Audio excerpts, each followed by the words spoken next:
Good day to our viewers. My name is Silindile Cele and I will be your host for the EThekwini Matters podcast. We are joined by the Program Manager for Innovation from the city's Economic Development Unit, Mr. Justice Matarutse. Justice was featured in the latest City's Economic Development Managers Forum publication, where he unpacked EThekwini's economic potential through specialized economic data. Justice has been with the municipality for 5 years and has an economist background. He joins us to further explain exactly how EThekwini is making innovative leaps using specialized tax data to analyze the city's economic growth. Welcome, Justice, to our studio. Thank you for having me, Sling. So, what are the clan names for Matarutse? The clan name for Matarutse is Shumba, which is standing for lion. Oh, okay. And I take that approach, even in my work, we have to show strength and we have to protect, our local economy. Wow. Let's get straight to it then. Thank you. Let me start by finding out what exactly is specialized text data. Yeah, so this is data which has not been available before, very new data.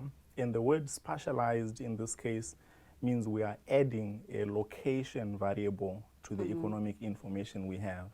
For example, if we will talk about tax information regarding jobs, we would want to know the location of those jobs. Oh, If we okay. talk about businesses and companies, we want to know the location of those businesses.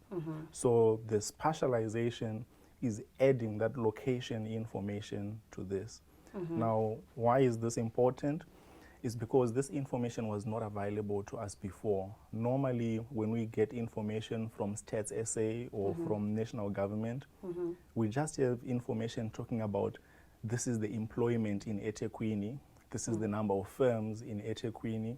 But if we try to break it down to say, well, how about if you want to compare KwaMashu with Umlazi, then we are not able to have that comparison. So because the information is spatialized, meaning we have location, we can now compare between locations, suburbs, wards in our city, which is something that we have not been able to do before.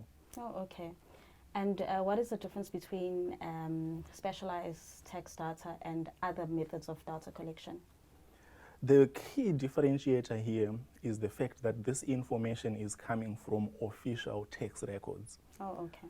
As an example, in terms of a key source, every person who is employed by a firm for a year will receive once a year from their Human Resources Department a form which is called the IRP5.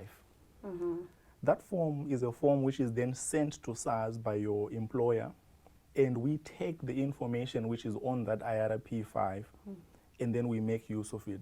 So the difference is we're using SARS official data, in this case, not using Stats SA surveys or other sources of information. So the source is a key differentiator. Oh, okay. And why this method specifically? Thanks for asking that, because the key thing where we have been struggling is we really didn't have information at a localized level. So we needed to be able to understand this. An example is if we want to have a project in EThekwini where we are uplifting township economies, we still have a limited budget and we still have to make a choice between one community versus the other. So how do we make that choice? We need to understand the reality on the ground, official information on the ground to help us into making this decision. So that key aspect of helping us do this is so important. Then the other issues is because this data is per individual, we are able to get more insights than what we can actually get from anywhere else. An example would be because of the information being tax data, we can understand how people are earning. We can understand the difference between men and women and how they are remunerated for the same jobs. Hence address issues like the gender, wage gap. We can also look at whether incomes in a particular location have been increasing or decreasing, which can tell us about the prospects of that area.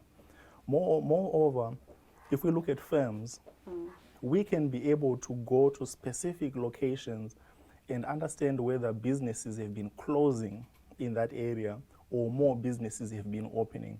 So in this case, we can find our new economic hotspots, new areas where, that are becoming more vibrant. And in the same light, we can understand areas that are now suffering from decay, areas that used to be doing quite well, but of late are not doing okay. And we can do this simply having this desktop study without even stepping out of the office. So it's a key game changer in terms of the information that you have and what you can do with it. Oh, okay. That's very interesting. So, Justice, how does the specialized data benefit us as a city? The first thing is that it's free. Oh. That's really where I have to start. If you think about it, for most of the projects that happen, we have to do feasibility studies. We have to understand the background of the area we are trying to have an intervention. We want to build a road in a community. You have to do a study to really understand, the microdynamics within that area. Yes. If you want to have an economic development initiative where sometimes, like what we are doing in Kwamnyandu, Bridge City, what we are doing in the Outer West, West Town, we need to understand really what's happening within this specific area, which is different from others. So having this information be available for free saves us a lot of costs, because normally we would have to have service providers do this kind of work for us. Yes. Now, that's just the first thing. The second thing is, by having the information gives us leverage, because this is official government data. Yeah. So we're able to collaborate with other role players in our city towards the economic development agenda. For example, the local universities, students are doing quite a lot of research, but they also don't have the data in the same way we didn't have it before. Now they are going to have access to it, and we are collaborating, for example, with the University of KwaZulu-Natal that have a macroeconomics research unit. And we share this data to them for free so that it can be used in master's or PhD studies. Oh. And those outcomes we can still learn from them. The second thing is there are also other government agencies. And these government agencies, as you understand through the DDM, are also committed to growing the economy in EThekwini. So we're talking about Transnet, PRASA, other agencies operating within the city. They also need the same data to inform their projects and how they are intervening in our economy. Justice, can you give us a few examples on how this information is being shared, how it's also being used out there in the public? Who can use it? Do you have to be an institution? Can you be a private business? Can you just be a normal member of the public? How is this information utilized? Right. So I'll start by sharing how we are using it internally in the city. Okay. So within the economic development unit itself, we are using this information for our strategic planning. By understanding the patterns of activity or economic activity across the city, we are now more spatially targeted in our interventions. And this is quite a key use for it. Our industry development team, which support industrial clusters, are making use of this data first to understand where the businesses in their clusters are actually located. For example, the textiles cluster, EThekwini has the largest textiles business community in South Africa. Yes. And we employ the most people within textiles across all the cities. But if you are doing an intervention to support this sector, you may want to understand where are those businesses actually located in the city. Yes. So they are making use of it to understand like that. But also, because we have a breakdown of the sub-sectors or the sub-industries within that sector, you could understand in textiles, people who are doing weaving, people who are doing carpets, people who are doing leather and footwear products, and understand how they have been performing through time, how they've reacted, for example, to the COVID-19 crisis, how they've been impacted, for example, by the unrest, whether we're losing businesses or we are gaining businesses within that. Another area where we are using it internally is also with our MRS team. This is our audit, risk and assurance services team. And they're using this data to look at whether the business continuity activities within the municipality are working. Because we report that we are doing quite a lot of activities to help businesses stay in the city. And by the audit and risk assurance services team looking at it, they're able to verify if those initiatives are working. We've also been part of the human settlements strategic planning sessions, where for those same interventions, they want to look at how inequality is distributed across the city, how land has been used differently, or how businesses are migrating to different areas, because this has an impact on infrastructure. For example, in the Outer West, with businesses and manufacturing becoming more dominant, we can see that within our data, and it will inform, for example, people in roads, that there's going to be much more pressure in terms of heavy vehicles on roads within that certain area. So this can be quite a good leading indicator, as opposed to waiting until the infrastructure is really now under duress. So this is internally how we've been using it. Now, externally, how can other people use it? You can look at an example where someone wants to start a business. They want to open a restaurant in EThekwini. They don't know where. By using this data, you could select the industry subcategory for restaurants to see how those are actually distributed across the whole city. So you know where you face more competition, where you have less competition.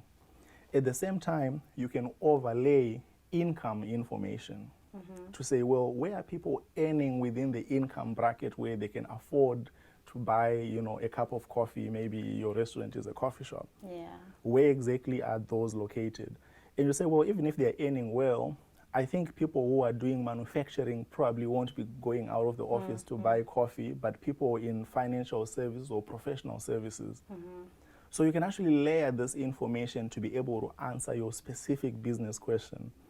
And, the limit now, you can imagine, is up to the question or the idea that the person has in how they can utilize it.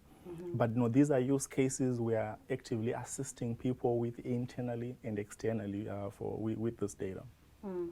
So also with us sharing this information with institutions, we are enabling students who are studying to use our information in their studies, right?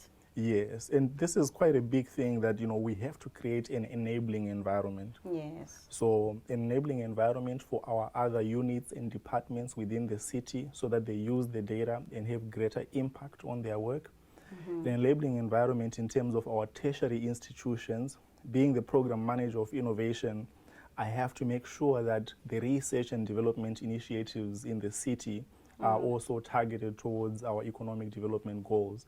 So it's great that we have so many partners that we're working with on just the tertiary institution side. Yes. Then the private sector, because they are really the ones that employ people, we want them always to be making decisions on the best available information. So we actively share, we actively curate dashboards from this information, free to assist industry sectors, whether it's industry associations, whether it's individual firms. This is work that we're actively doing to try and support everybody within the ecosystem of data users. And if you did touch on members of the public also being allowed to access this kind of information. So is it easily accessible, and where? This data is easily accessible. All anybody has to do is to visit the Durban Edge portal. The website is economy.edge.durban. Okay. And I'll repeat that again, economy.edge.durban. Once on that platform, this is the Durban data portal. They can go on dashboards where they can view curated dashboards already showing this, meaning the information is pre-analyzed. If they want, they can download the raw data itself in Excel form or CSV form, and then they can make use of it as they wish. Once again, this platform is free to access and is free to download the data.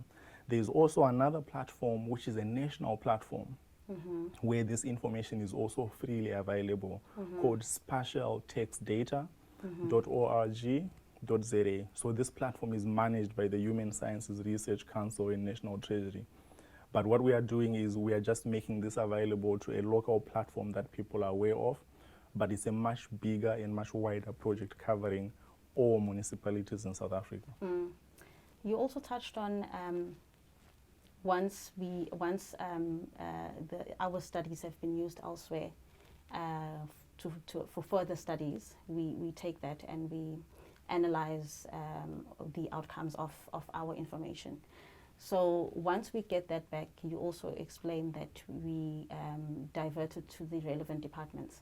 So how does that data that has now been studied further, if I may put it that way, how does that data impact on the services that are provided by the city? See, the core thing is we have to improve on our decision making. The goal is to ensure that we are making data-driven decisions, not decisions that are coming because of other reasons, but that the data is supporting the decisions that we are making. Yeah. How are we selecting to do a project in a certain ward versus another? How are we selecting that these are the most appropriate beneficiaries for a particular initiative? So we have to always ground truth it in data. And this is the most important thing that we want to be happening in the city, that everyone is making data-driven decisions. So by providing it to all the different units and providing those insights, what we're effectively doing is making sure that decisions are data-driven and not driven by any other, motives across the city. So that's the key push, and that's how the users make use of it when they are making decisions. Yeah. If I was a business person wanting to open a shop that deals with food, whether it's a coffee shop, takeaway, restaurant, with the study, give me an indication where my business would thrive in terms of the environment, the typography there, and. Well, definitely. What we want this data to be able to assist people is making exactly those kinds of decisions. Because really, that's where a lot of entrepreneurs are struggling when they are starting businesses. Because the data is spatial in nature, it is every attribute of it is telling you the way. Meaning, you could say, I am looking in this data for restaurants and coffee shops. Then it will show you where all of these are located in the city. You can then see, for example, between the beachfront and another area that you are interested in, have restaurants been opening up more, or they've actually been closing in that area? Yes. This is something you are able to see. You are also able to see the potential clientele, right?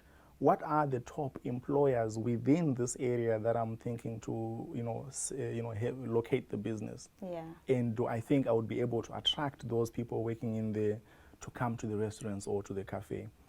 So you would be able to make this decision based on sound data without getting surprised when you open the business, in a location to realize that the clientele is not really, there for it. This is really what the data is for, assisting in those decisions, especially if the decisions have to do with location, if they have to do with a particular industry sector, because we have detailed information on the industry sectors, even their performance. We do have that information. For example, if you were within a particular value chain, where locating closer to people who are within that value chain is of assistance to you, I would say, let's say the automotive sector. The automotive sector operates in a just-in-time principle, meaning everything has to get there as and when it's needed. Normally, you'll find that firms within this value chain will agglomerate or cluster in the same area. We will find that in EThekwini, within the Durban South Basin, you will have your Toyota, you will have component suppliers like GUD for the filters and other people who are doing other pieces of work. Let's say Dice Engineering, which are doing bumpers and other things there. Now, if you were interested in getting into EThekwini and playing a role within this value chain, then with this data, you are able to see where these businesses are located that are fitting maybe their potential clients to you. So even for you to actually, let's say, advertise, what you can do, you are going to target billboards within that area because decision makers for that sector are located there. If then locating close is also something of importance, then you also have this information. And then you can also identify trends. Are the firms within that supply chain increasing in terms of people they're employing, right? Means they're doing well, or are they not? You can also look at the median incomes. What is the median person earning within this? Is that how your structure is like? So the information is, quite important. And you can even say, well, I want to understand, do these potential clients export? Yeah. Then you can pick this up from the data in the same location to say, okay, they export in this location, or they are more importers. And so it's helping you narrow down your decision regardless of the sector that you are looking at. So it's really quite helpful in the terms of making that decision. Thank you so much, Justice, for making time, coming through to talk about this very important data. I'm sure that the residents of EThekwini will make use of it. Quite interesting, quite impactful. Thank you very much for having me. And if anyone is interested in accessing the data, they should feel free to get in touch with the EThekwini municipality's team that are working on it, and we'll provide it to them. I'm sure they will. Thank you. Thank you to our viewers for watching the EThekwini Matters podcast. And please don't forget to like and subscribe the EThekwini Matters podcast. Thank you.